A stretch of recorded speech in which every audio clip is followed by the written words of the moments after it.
Hey guys, I'm Alex and I'm head of copy here at Search It Local. Now today I'll be chatting with author, entrepreneur and digital marketing expert Rand Fishkin. As founder of SparkToro and previously co-founder of Moz and inbound.org, Rand has devoted his professional life to helping people master their own marketing. Now I'm really excited to chat with Rand and share his insights with you today as we talk about how to sustainably grow your business, how he plans to solve a problem that all marketers face, his exciting new business venture and so much more. Let's get right into it. All right, Rand, thank you so much for chatting with us today. Yeah, my pleasure, Alex. Thanks for having me. Now, you are extremely well known in the SEO industry. You've achieved a lot. You are doing a lot. There's a lot of questions I know Aussie businesses want to know, our clients want to know. But before we get to any of that, there's something I personally need to know, and it is about Moustache care. Because you are All right. well known for Moustache care. What is the secret to keeping your facial hair looking slick and professional in the industry? Ooh, gosh, I'm not totally sure I know the answer to that. I mean, when I had that ridiculous long mustache, I had to use mustache wax. I use Beard Brand, kind of this pretty high intensity stuff, and I don't know, it smelled nice, but on humid days it was still a nightmare. Yeah. What motivated you to have the sort of extra? Why were you going the extra yard? Oh God, it was a terrible, I don't know, dare/bet. My last few months as CEO of Moz, I told the team that I would grow my mustache out until we got back to being profitable, Right. which I thought was 3 to 6 months away. And when I stepped down as CEO, the new CEO who came in, Sarah, decided that profitability was not one of her priorities. And so I kept that mustache for almost 3 years. Yeah, maybe like 2.5 years until, unfortunately, we had a very painful round of layoffs in, what was that, summer of 2016. And then I didn't shave it until, I think we had a quarter of profitability, like November, December, January of end of 2016, start of 2017. So then I finally got to shave it. Wow, 3 years. At least that's some commitment. At least you stuck it out. I struggled to even get my moustache through. The beard I've got no problem with, but the moustache it eludes me. But onwards and upwards. I wouldn't do it again. How about that? Well, at least you tried it once. Now we've discussed the important stuff. So if this interview goes nowhere else, I feel like I've got something out of it. But value has been provided here today. It's all about front loading your content with value, and we've certainly done that. But I want to take you back in time. It's 2004. Facebook has just launched. Athens Olympics. The world is a very different place. You and your mum are about to create what will later become the global software brand Moz. Can you give our audience a bit of an insight into what those early years were like? What obstacles really stood in the way of getting that off the ground? I mean, an immense lack of maturity. I don't think, I was in my early 20s. I don't think I did not understand much about building, never mind a software company, just a company at all.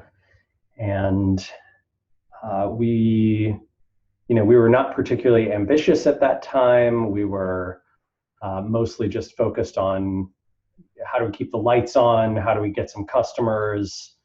How do we make it through the days? So I think probably our biggest struggles were just finding customers and then finding customers who would actually pay their bills. We were having a hard time back then. Yeah, no, that makes sense. And I think that ties into a problem that a lot of Aussie businesses have, the sort of finding their customers and figuring out where they exist in the landscape. Are there any core lessons you learned from that you'd be able to share that our audience could say, you know what, that's going to help me move forward too? It's pretty tough to apply, how business discoverability worked in 2004, right? Yeah, very different. to 2018. I mean, it's just an incredibly different landscape. But, I think one of the principles certainly that I would have is that we started spending money even then early on, thinking that we needed to look big, we needed to look professional, we needed to have nice office space, we needed to have a substantive staff, we needed to look like an agency that could compete and deliver results. And that was all crap. That window dressing was largely useless. I think it meant that we went deep into debt before we ever proved our value. And it turned out nobody cared, and people care even less today, right? If your business is you in your basement, that's great.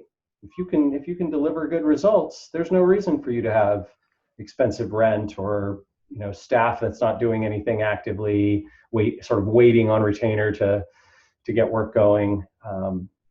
Yeah, it's a much more on-demand world, and I think that being frugal at the start of a business is a really wise thing. Well, that's excellent advice. I want to stick with Moz, but move forward in the chronology slightly. You are responsible for designing a range of SEO tools that myself and other SEOs use.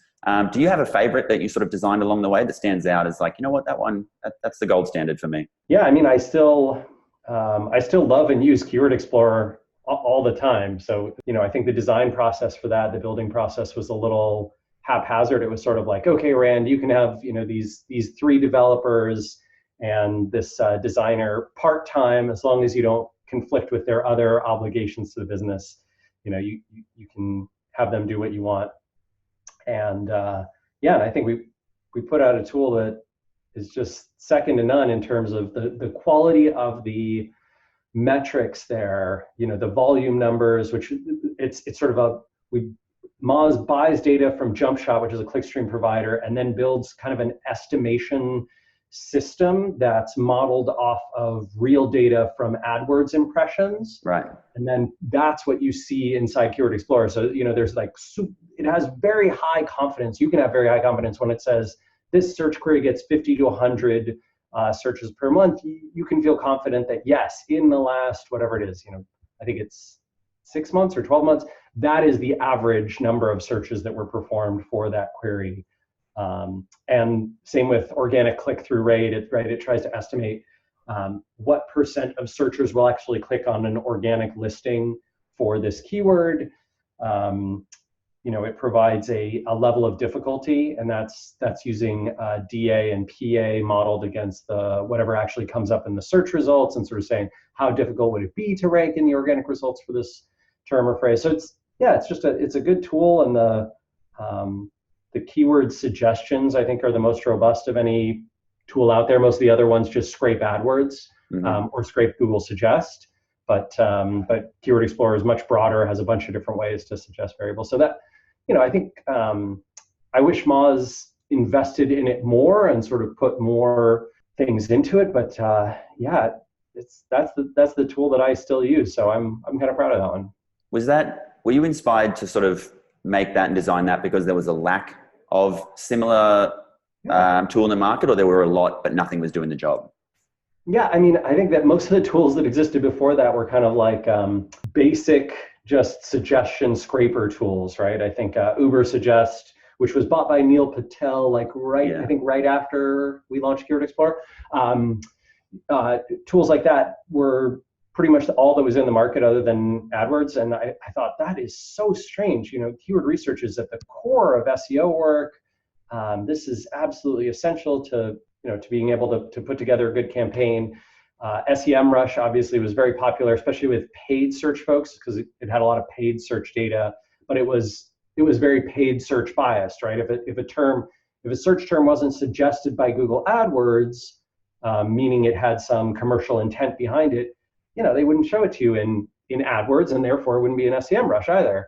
And so, Moz Keyword Explorer was trying to fix that fundamental problem. That's a fascinating insight, because as much as I love using these tools, I don't have the mind to sort of figure out how to put them together. I'm just not built that way. So to hear you explain where it comes from as to where it is. I bet you're wrong about that. Like my experience has always been that if I talk to smart, savvy SEOs who use the tools, and then kind of, we spend a few days thinking in a product mindset, you can quickly shift your thinking. So don't sell yourself short, Alex. I bet you could be a great product designer. I appreciate that, mate. But on that, I guess still sticking with Moz tools, I use the Moz bar all the time for the competitiveness, of a query, competitor sort of analysis, backlinks. It really simplifies SEO. And I think that's another problem a lot of our clients and Aussie businesses have an issue with, that SEO can seem very confronting when you don't know much about it. It can seem like this other language shrouded in this fog. What would you say to business owners who are on the fence about SEO in 2019? Do you still need it? Should they understand it? I think there was this core period from like maybe 2008 to about 2016, maybe 2015, where I think every business just had to be super super savvy about SEO in order to be competitive in their space. And granted, there are plenty that exist that were not, but I think if you wanted to stand out, that was like the golden age for earning search traffic. The competition was tough, but not nearly as tough as it is today because far fewer people were investing in SEO, and the search volume was huge. It was growing at a crazy clip. The use of search engines by folks in the developed world, at least, was increasing exponentially every year. And then we sort of hit this plateau where it was like, okay, nearly everyone in the developed world who's going to be an internet user is now an internet user. Yeah. We all have mobile phones and devices and desktops and laptops all around us all the time. Search has kind of plateaued. I mean, it's 50 times bigger than it was 10 years ago, maybe more than that, but it has plateaued in terms of growth. Competition keeps heating up because more and more business owners hear about SEO and are like, oh, I should invest in that, right? And business owners as a cohort are younger and savvier about digital marketing and technology.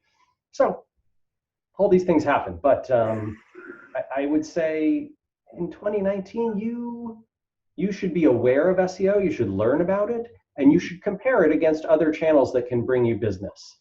It is not necessarily the only one or the best one, but in many, many cases, it is a channel you should be considering. At least you should be actively evaluating it and deciding, no, that's not our highest ROI opportunity. I'm going to do something else, rather than just ignoring it and not thinking. Well, that kind of naturally leads to my next question. You've said in the past that you think a sort of over-reliance on Google ads and Facebook ads is this sort of duopoly that stifles marketing creativity. Would it be fair to say you're an advocate of an omni-channel approach? You think businesses should really figure out a multitude of ways that they can reach their consumers? Mostly yes, with the caveat that if you have very little time, very few dollars, very little effort to expend on marketing, I think it's fair for a small business to say, hey, let's go invest in only one or two channels that we're really good at. I think what's not great is to make those one or two channels Google and Facebook ads, because they're extraordinarily expensive. Everybody else is already throwing dollars at them because they're relatively easy to get started, and those channels are well known, and there's a lot of players there, and there's a ton of venture and growth equity and private equity dollars that are seeking growth, not profitability, from those channels. Chances are really high that you are going to struggle to have a competitive advantage in marketing if all you're doing is throwing dollars at Facebook and Google. Mate, I suspect I might know the answer to this next question because I've done a bit of research on it, but your opinions on voice search, is it the next big thing or is it overblown as far as SEO is concerned? I mean, so first off, I want to separate two things. Voice search is different than voice answers, right? So a lot of people are like, oh my God, voice search is huge. I see my kids talking to their, to the phone all the time, and I see people asking their phone questions. Yes, I agree. Are they getting a screen of answers, or are they getting a machine to speak the answer back to them? If the answer is the first one, I don't see what the difference is versus typing. There's no difference to me, right? If you type a query into Google, or you speak a query into Google, and you get back a screen of results and you can choose from those results, there is no difference. Voice search is meaningless.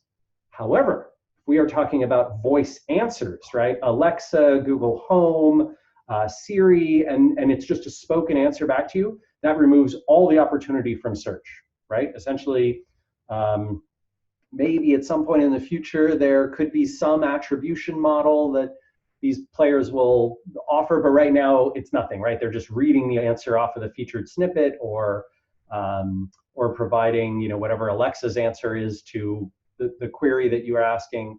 I think we don't know enough to know whether that's cannibalizing search yet, but the answer appears to be no, probably not. Screen of results searches seem to be relatively immune in terms of their growth and plateauing. That the line has not changed much in the last 4 or 5 years as voice answers have become a thing. So it looks like it's just a different kind of search. Do you use voice search much? I never do. Almost never, with the caveat that sometimes I'll try it out just to see what the search engines are doing. But yeah, just to see how it works.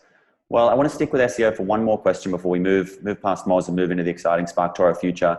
And I'm going to lean on an old nickname of yours. You're the Wizard of Moz, previously the Wizard of Moz. If you could wave a wand and change Google's algorithm in any way, what would you change about the way they currently work and rank? I would do two things. One, I would try and make it more fair and equitable.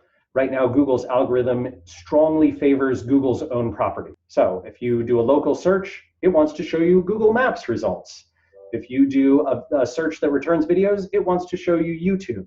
If you do a search in the world of news, it's showing you Google News types of results. I think fundamentally that is abuse of monopoly power. Right. Same with Google Shopping, which the European Union has sued, I don't know, half a dozen times or something. And they fined them $3 billion, and then they did it again. And so they sued them again today or yesterday.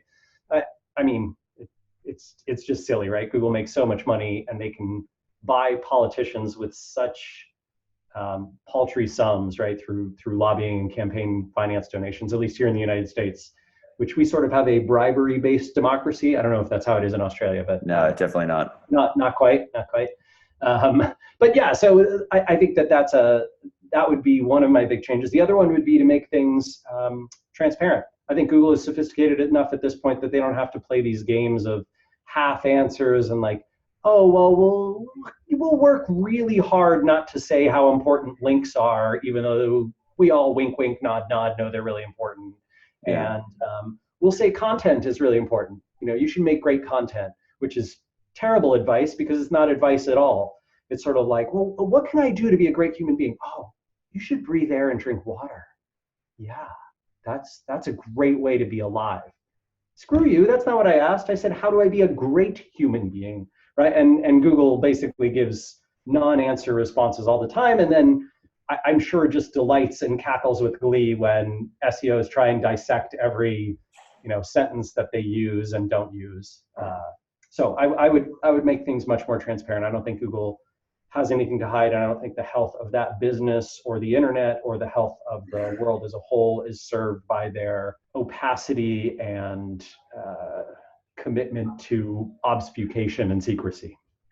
Yeah, I guess to your first point, that in the same way they put the Google flight results at the top of the page, so exactly. There's no way they would rank. Google hotels, Google partners up there, right? Yeah, it's. I don't think it's reasonable, right? They do the same thing. I mean, one of the things that I hate, this is a small thing, but it's just so indicative of their behavior. Gmail has the different tabs, right? The primary tab, social tab, promotions tab. Mm-hmm. If you subscribe to my email newsletter, you're probably going in the promotions tab, unless you're Twitter or LinkedIn, then you go in the social tab, right? But if you're Project Fi, right, Google's phone program, for some reason, despite the fact that you're obviously a promotional offering, if there's a sale on Google Fi phones, why is that always in the primary tab?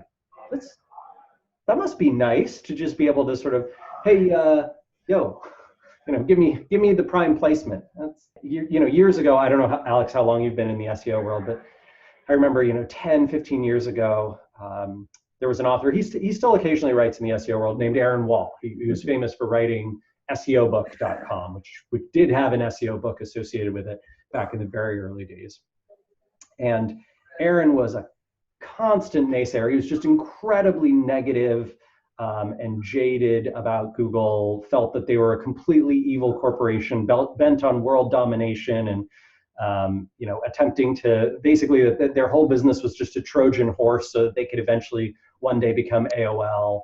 And holy shit, he was right. I mean, I criticized him for years thinking like, my God, this guy is so negative. He's so, he just can't see the world as it is, and what dark experiences have led him down this path. And then now I'm shaking myself like, no, we didn't listen. He called it. So he was the one saying the earth was round and everyone else was saying the earth was flat. I'm like, no, Google's a different kind of company. They would never do these evil things. Yeah, they say it in their clause, don't be evil. So surely they couldn't be evil, right? Surely. I mean, who would put "don't be evil" in your marketing if what you intended was to be evil? That would be diabolical. Mate, these are fantastic insights, and I think you're 100% spot on. There are some alarming changes that Google is driving that we'll all have to keep an eye on, not just as SEOs and marketers, but for business owners too. Now, I want to move away from Google, move away from SEO, and talk about your exciting new project, SparkToro. Can you give our audience some insight into what SparkToro is and why it was the next logical step in your career? So SparkToro is still in development. We have not yet launched the tool, but our hope is basically to help people with a problem that I think every marketer faces in the strategy portion of their work, which is, as you're doing audience research and market research, you need to develop an understanding of where your audience pays attention, right? Who does my audience listen to? What YouTube channels do they subscribe to? What podcasts do they listen to? What publications do they read? What websites do they visit? What email newsletters do they subscribe to? Who do they follow on, various social networks? Those answers, getting answers to those questions is next to impossible, because frankly, when you survey people, they just don't give you comprehensive or very accurate results. People aren't generally good about saying like, oh yeah, here's who I actually pay attention to, here's what I follow, here's what I read and listen to and watch. But thanks to the rise of sort of public, social, and web data, it's out there. You just have to kind of like be willing to stalk your audience one by one and sort of say, oh, okay, I want to reach architects in Los Angeles. All right, let me go visit 500 profiles of architects in LA on Facebook, Twitter, LinkedIn, their own websites, et cetera, and let's see which ones mention and talk to and follow and share these different platforms and publications the most, and which ones are most popular among that group.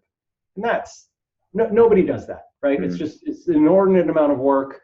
Most people just rely on surveys or their own intuition, or they Google most popular architecture blogs, right? Or most popular architecture podcasts, or most popular architecture events. And then that's what they sponsor, that's what they pay for, that's where they go do their marketing. And SparkToro is built to crawl and aggregate all that public, social, and web data and provide a database that you can query against. So instead of this lengthy, impossible process, you just type in architects, filter to Los Angeles, click podcasts. There's a list of podcasts with the percent of architects in LA who follow them and listen to them. Ta-da! Right? Same thing for conferences and events, same thing for websites, same thing for social accounts. That data is right at your fingertips, and that's what we're trying to build. So when should our audience expect SparkToro to be launched? Fingers crossed, we're going to have a beta in about 6 weeks, and if that goes well, I think we should be able to launch this summer. Now, you've already got 3 free tools on the website, and I highly recommend everyone go to sparktoro.com, drop your email and check these tools out. I'm a big fan of the fake followers audit tool, which I know is for Twitter. Yeah. Are there any plans to introduce an Instagram version of that? That is probably the most common question we get about that, other than, are you sure 60% of Donald Trump's followers are fake? I'm surprised it's not higher. Yeah. Those are the 2 big ones. And the answer to the Donald Trump one is pretty sure. And the answer to the Instagram one is probably eventually. But we're not, we're trying actually to intentionally stay away from the world of like influencer marketing, which has become this world that's totally centered on Instagram and YouTube and sort of paying mostly young, half-naked people to pose with your product for a few $100s, and that's a world we're trying to actively, consciously avoid. So we're trying to help with all the other sources of influence before we get to Instagram, but eventually we'll probably offer some tools and services there. And at that point, I think fake followers would be a good one. There's a huge fake followers problem in in the Instagram world. I'm not sure if you saw it, but there was an excellent piece from Sarah Malati talking about how people buy influence on Instagram specifically, and all the crazy networks that people use to pump up their likes and their comments so that they can appear on the Explore page and get a bunch of new followers. And it's a very gamed world right now. Yeah, I mean, I guess to play devil's advocate, that's why I would imagine that tool will be even more necessary, because it affects serious business outcomes when there's so much at stake, when you can trick someone into giving you X amount of dollars and actually you've got zero influence. Yeah, that's exactly right. Before you go, I'd love to hit you with some quick fire questions. Just throw back quick fire answers at me, and we'll go from there. So, Rand Fishkin, favorite food? Ooh, pasta. Favorite travel destination? Japan, maybe? Japan. I've never been to Japan. My brother speaks Japanese. I should go there. Favorite TV show you're hooked on at the moment? Ooh, we've been watching Shrill. That's really good. Shrill. I haven't heard of that. I was sure you'd say Game of Thrones. Everyone in the world seems to be obsessed with Game of Thrones at the moment. I have never seen that, to be honest. Me neither. We're in the minority, mate. That doesn't really interest me. No, me neither. What? Any book you're currently reading? Ooh, yes. I am reading Making of a Manager by Julie Zhao. And I like that a lot. I actually probably about a third of the way through it. Yeah. Who do you look up to the most in life? The older you get, the more you see your heroes have their flaws too. But gosh, I mean, someone who has definitely always been a mentor and role model for me is Dharmesh Shah from HubSpot. And finally, could you please tell us something about you that our audience does not know? There's a lot of information about you online. What's something that we would not know about Rand Fishkin? Boy, I am really public. I mean, I feel like anything I could tell you probably out there. Like, I would say I play a weird amount of Dungeons and Dragons, at least in the last 11 months. I read that yesterday. I read the article on it, but I think now that's well known, right? Now people are like, "Oh, Rand found D&D a year ago, and now he's obsessed with it." Well, what about which character are you in Dungeons and Dragons? Who do you like to be? Oh, unfortunately, I have to be the storyteller. That makes sense. I don't really get to play a character much. Oh, wait, except in Ian's game, the guy who introduced it. So Ian Lurie is the founder of Portent Interactive, and they just sold to ClearLink, I think, just about a year ago, which I think was a great outcome for them and for Ian, and he's been doing some awesome work since. But so Ian has been like a dungeon master for forever, and in his game, I am a small kind of hobbit-like creature that lives in Geraldine, my wife's character's backpack. Right. So I just hop out of there with my swords and stab things. There you go, everyone. Rand is a small hobbit that lives in his wife's backpack. Rand Fishkin, the small hobbit that lives in his wife's backpack. You can actually make that my official bio. That's going to be trending soon. We'll put that on a business card. Well, mate, thank you so much for taking the time to chat today. I know you're a busy man. You've got SparkToro. Again, SparkToro.com, guys. Check it out and drop your email. It was my pleasure. Yeah, keep in touch.